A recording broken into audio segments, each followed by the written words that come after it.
एक दफ़ा का जिक्र है, सलीम नाम का एक चरवाहा जिसके पास 2 बकरियां थीं, वो अपनी बकरियों को घास चरवाने के लिए नदी के किनारे लेके गया।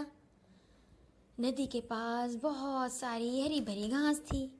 दोनों बकरियां बड़े मज़े से घास चरने लगीं। जब बकरियां घास चरने लगीं तो चरवाहा एक दरख्त के नीचे आराम करने के लिए बैठ गया और आराम करते करते उसकी आंख लग गई। दोनों बकरियां खाने में मगन थीं, लेकिन खाते खाते एक बकरी की नज़र नदी के दूसरे किनारे में पड़ी, जहाँ पे और भी खूबसूरत घास थी। उसके मुंह में घास को देख के पानी आने लगा और वो सोचने लगी, ये तो बहुत प्यारी घास है, मैं इसको खा सकती हूँ।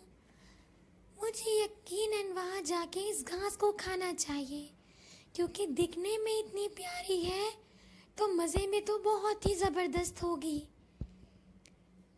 लेकिन मैं वहाँ जाऊँगी कैसे? मैं नदी पार करूँगी कैसे? ये सोचते सोचते बकरी की नज़र एक बड़े से टूटे हुए दरख्त पे पड़ी, जो कि किसी वजह से टूट के नदी के ऊपर गिर गया था और बिल्कुल एक पुल जैसा बन गया था। बकरी ये देख के बहुत खुश हुई। अरे, ये तो मुझे जाने का रास्ता मिल गया। अब मैं इस पे से गुजर के नदी के दूसरी तरफ जाके घास खा सकूंगी।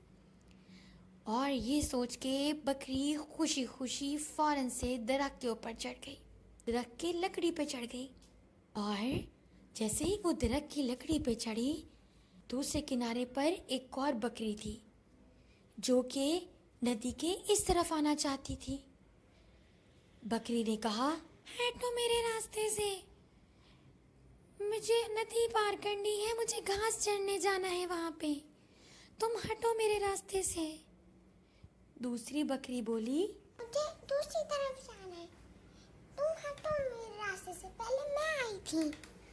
बकरी बहुत समझदार थी। उसने कहा, मैं तो पीछे बिल्कुल भी नहीं हटूंगी, क्योंकि पहले मैं आई थी। हाँ, मैं एक काम कर सकती हूँ, मैं थोड़ा नीचे होके बैठ जाती हूँ, तुम मेरे ऊपर से जंप मार के चली जाना।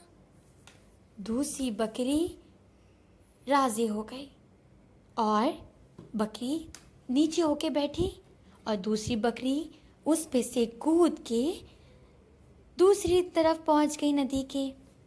दोनों बकरियां अपनी अपनी मंजिल पे पहुंच गईं और दोनों ने एक दूसरे का शुक्रिया अदा किया।